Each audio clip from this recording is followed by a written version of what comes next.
All right, here we go. It is day one of the Advent calendar from Master of Malt. Looking forward to this. Excited to be doing this with you guys. I'm gonna try to keep these videos short. So day one, where are we? Here we go. Now I got two of these because when I got one of them, it had been crushed and about half the bottles were shattered. So this is the other one they sent me to replace it. And we're starting with 25-year-old Glenfarclas. Heck yes. All right, let's do this. So if you like sherried whiskey, Master of Malt says this is gonna be your thing. You already know that we really like Glenfarclas. Okay, so Glenfarclas 25. Glenfarclas in general is a really fruity, kind of nice, friendly, little hints of peat. Glenfarclas is actually still owned by the Grant family.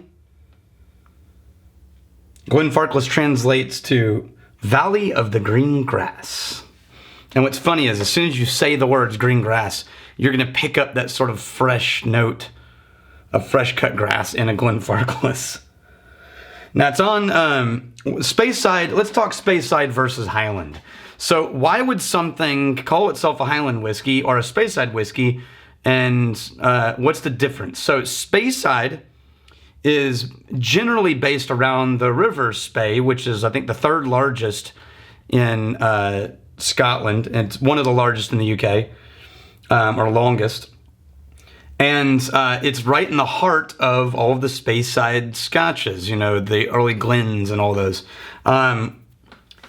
It's a sub-region of Highland, so Speyside is a Highland, which is why you can find a famous Speyside distillery like Macallan calling itself a Highland single malt, because it is a Highland single malt. That's also considered part of the Highlands. So it's like saying Texas is the US. You'll find people who argue both, right? So why would you choose to call yourself Speyside instead of Highland, or Highland instead of Speyside? Mostly it has either to do with marketing or with where you're trying to tie your tradition back to. So if you're going back to early traditions, Spey is considered the early Highland. More recently, it's considered a district of Highland, but it was always considered the Speyside. Now, Glenfarclas is great. That huge 6 stills, and I just can't get over the nose. One of my favorite things about Glenfarclas is the nose of Glenfarclas is just beautiful. All right, let's take our first taste.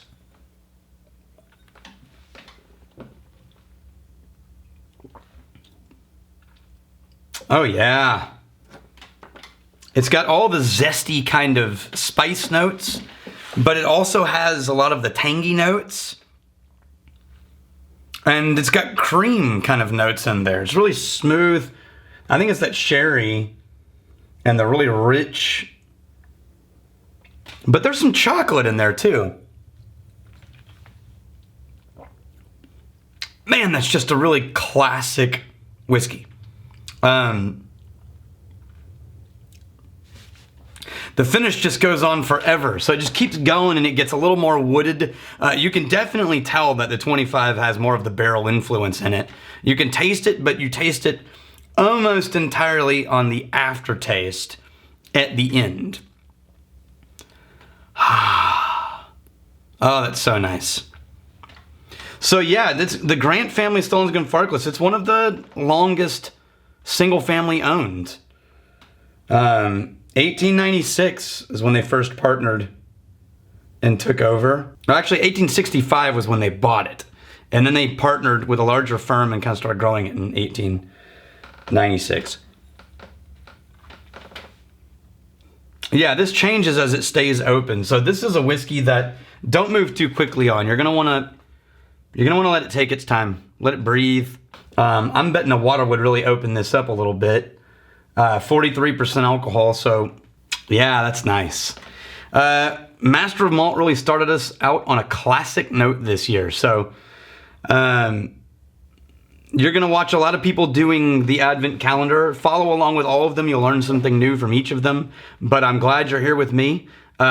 Here's to the Christmas season, and here's to 23 more from the Master of Malt. I'll see you tomorrow. Until then, may your crazy stay this side of legal, and may you return before we have time to miss you. Cheers.